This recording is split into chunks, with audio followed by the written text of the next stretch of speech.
নমস্কার, নতুন একটি ভিডিওতে আপনাদের স্বাগত। নতুন ভিডিও, নতুন দিন, নতুন কন্টেন্ট এবং নতুন আঙ্গিক সব মিলিয়ে আপনাদের কাছে আবার চলে এলাম আপনাদের জন্য নতুন একটা তথ্য শেয়ার করতে। এখন প্রায় পশ্চিমবঙ্গে ভোটের যে পরিবেশ তৈরি হয়েছে, বিধানসভা নির্বাচনের যে একটা আবহ তৈরি হয়েছে, এই আবহ বিশেষ করে রাজনৈতিক উত্তাপকে ক্রমাগতই বাড়াচ্ছে। শাসক থেকে বিরোধী সবাই পাল্টা দাবি করে যাচ্ছেন। সবাই বুঝতে পারছেন না যে কোন অস্ত্রে বাজিমাত করা হবে বা কোন অস্ত্রে শান দেওয়া হবে। এই সব নিয়েই চলছে জোর জল্পনা, দাবির পাল্টা দাবি এবং রাজনৈতিক নানান ঘটনার সাক্ষী থেকে যাচ্ছে এখনকার। রীতিমতো ভোটের দামামা বেজে গিয়েছে রাজ্যে। বিধানসভা নির্বাচন নির্ঘণ্টটাই বাকি আছে প্রকাশিত হওয়ার, বা নির্বাচন কমিশনের সাংবাদিক সম্মেলনের মাধ্যমে বিধানসভা ভোটের নির্ঘণ্ট প্রকাশ করা। কিন্তু সেই সব আসবে, সেই সব হতে থাকবে। কিন্তু এখন যেটি এসআইআরের পর্যায়ে চলছে, এই নিয়ে সুপ্রিম কোর্টও প্রতিদিন গুচ্ছ নির্দেশিকা জারি করছে। সেই নির্দেশিকা ইমপ্লিমেন্টেশন হবে। এসআইআরের পরবর্তী এবং ফাইনাল তালিকা প্রকাশ করা হবে। সেই ফাইনাল তালিকা সংশোধনের কোনো ব্যাপার থাকবে কিনা বা সেটা নিয়ে অন্য কিছু হবে। তো সব মিলে বলা যেতে পারে যে এরই মাঝেই ভোটে নির্ঘণ্ট হয়তো নির্বাচন কমিশন আগামী 3 তারিখ অর্থাৎ 3 মার্চ ঘোষণা করতে পারে।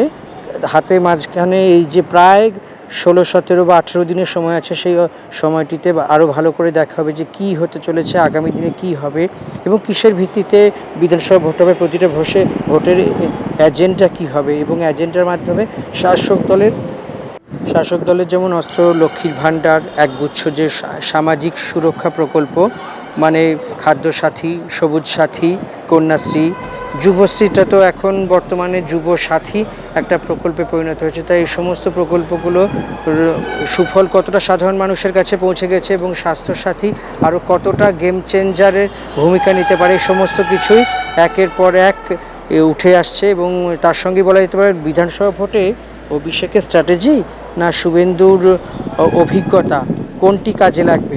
অভিষেক নবজ্বর কর্মসূচির সঙ্গে শুরু করে নন্দীগ্রামের সেবাশ্রয় এবং দুর্গত এবং প্রান্তিক মানুষের কাছে যাতে রাজ্য সরকারের সমস্ত যে প্রকল্প আছে সেই প্রকল্পের সুবিধে পৌঁছে যায় এবং নন্দীগ্রামে বিশেষ করে সেবাশ্রয় তৈরি করেছে যাতে সাধারণ মানুষ উপকৃত হয়। পূর্ব মেদিনীপুর তথা পশ্চিম মেদিনীপুর জেলা তথা রাজ্যের বিভিন্ন প্রান্তে অভিষেক ঘুরে তিনি একটা সংগঠনকে চাঙ্গা করছেন এবং নিচুতলা দলীয় কর্মীদের বার্তা দিচ্ছেন যে কি হতে চলেছে আগামী দিনে, কতটা কি হবে এবং আগামী দিনে যে রাজ্যের মানে নির্বাচনী যে গতিবিধি বা নির্বাচনী যে প্রক্রিয়া, সেই প্রক্রিয়াটা কী করে সম্পন্ন হবে, সব মিলিয়ে আপাতত এই বিষয়গুলোই মাথা থাকছে। কিন্তু এর মধ্যে খেয়াল রাখতে হবে যে বিধানসভা ভোটে প্রতিটি আসন ধরে 294টা আসনে প্লাস পয়েন্ট কি মাইনাস পয়েন্ট কি, অবশ্যই শাসক দলের প্লাস পয়েন্ট, অবশ্যই বিরোধী দলের প্লাস পয়েন্ট।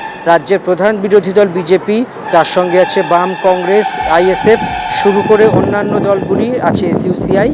সমস্ত বিষয়গুলিতে কি হবে, কি হতে চলেছে, একের বিরুদ্ধে অপর প্রার্থী তালিকা যে প্রকাশ করবে সেই প্রার্থী তালিকায় কতটা চমক থাকবে, আসনের চরিত্র কি হবে, কোন আসনের সংখ্যালঘু ভোটার ফ্যাক্টর হবে, কোন আসনে হিন্দু ভোটার ফ্যাক্টর হবে, কোন আসনে মতুয়া ভোটার ফ্যাক্টর হবে, কোন আসনে রাজবংশী ভোটার ফ্যাক্টর হবে এবং কোন আসনে চা বাগানের কৃষি শ্রমিকেরা বা চা বাগানের শ্রমিকেরা ফ্যাক্টর হবে এবং কোন ক্ষেত্রে প্রান্তিক মানুষেরা এবং অনগ্রসর শ্রেণীর মানুষেরা মূলতভাবে ভোটে ফ্যাক্টর হয়ে দাঁড়াবে।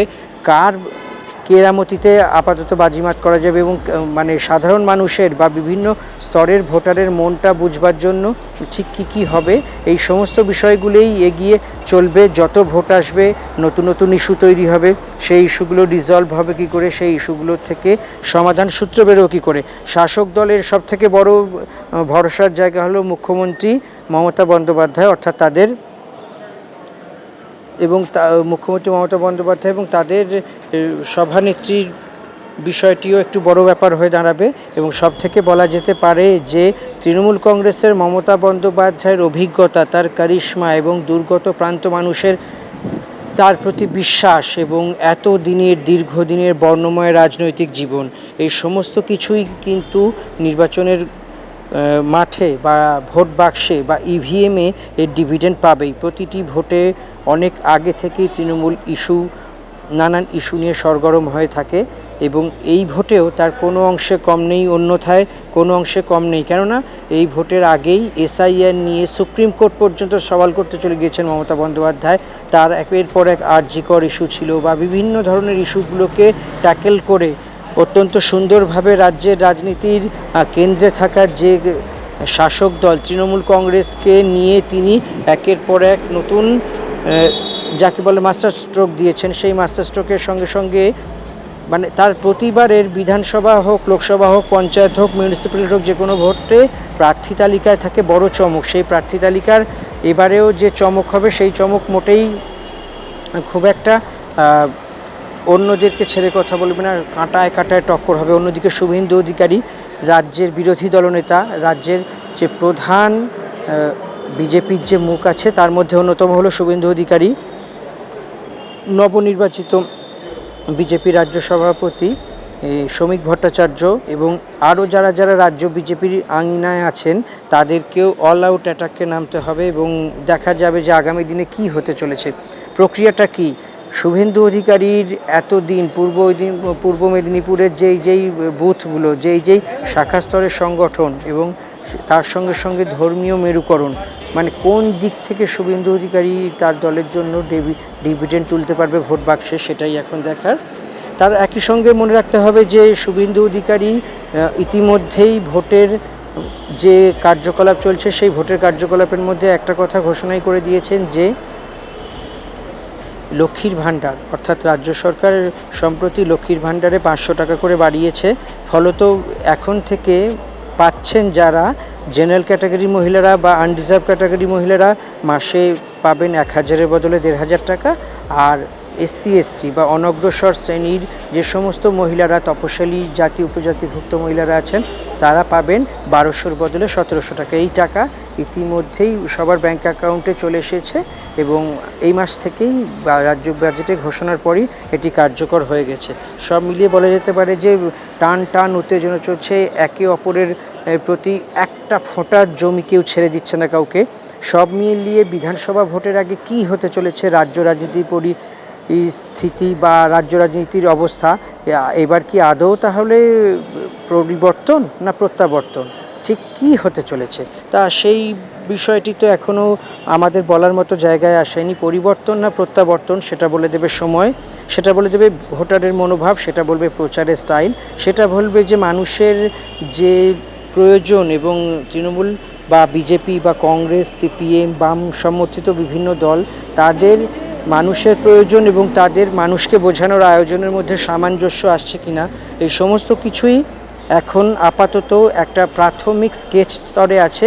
আগামী দিনে যত সময় এগোবে এবং সময়ের সঙ্গে সঙ্গে বিভিন্ন ঘটনার ঘনঘটা তৈরি হবে, অভিষেকের আর কি স্ট্র্যাটেজি থাকে, অভিষেকের আর কি বিষয় আছে, তার অস্ত্রাগারে আর কি অস্ত্র আছে যা দিয়ে বিজেপিকে মোটামুটি তিনি ঘায়েল করতে পারেন। এবং অভিষেক বিভিন্ন মঞ্চে দাবি করেছেন এবার 50-এর নিচে বিজেপি পাবে, এবার বাজি এবং পাল্টাবাজি, এই সমস্ত কিছুই কি হতে চলেছে আগামী দিনে সেটাই বলবে সময়। সব মিলিয়ে তৃণমূলের 15 বছরের যে রাজত্বকাল, সেই 15 বছরের রাজত্বকালের মধ্যে নিশ্চয়ই সরকারি বিরোধী হাওয়া আছে এবং সেই হাওয়াটাকে কি বিজেপি কাজে লাগাতে পারবে, নাকি তৃণমূলের যে জনপ্রিয়তা, তৃণমূল যে টানা 3বার ভোটে জিতেছে এবং রাজ্যের শাসক দল হিসেবে রাজ্য শাসন করছে, সেই ঘটনারই পুনরাবৃত্তি হবে, নাকি এবার রাজ্যবাসী অন্য কিছু দেখার একটা সুযোগ পাবে বা অন্য ঘটনা সাক্ষী হবে। সমস্ত কিছুই হতে আগামী বেশ 2-2.5 মাসের মধ্যেই পরিষ্কার হয়ে যাবে রাজ্যে পরিবর্তন না প্রত্যাবর্তন, না কি ঘটতে চলেছে, কি হতে চলেছে। এই সমস্ত কিছুই সবার কাছে আসবে। অভিষেক না শুভেন্দু অধিকারী, কে জিতবে, মানে কার স্ট্র্যাটেজি জিতবে, কে বাজিমাত করবে, এই সব মিলিয়েই আপাতত জল্পনা স্তরেই সমস্ত কিছু আছে। বিধানসভা ভোটে নির্ঘণ্ট যখনই প্রকাশ হবে বা ভোটের সূচি যখন প্রকাশিত হবে, জানা যাবে দফায় ভোট হবে, কোন আসনে কি প্রার্থী হবে, কার বিরুদ্ধে কি হবে, তখন এই প্রতিযোগিতা আরও জমে উঠবে।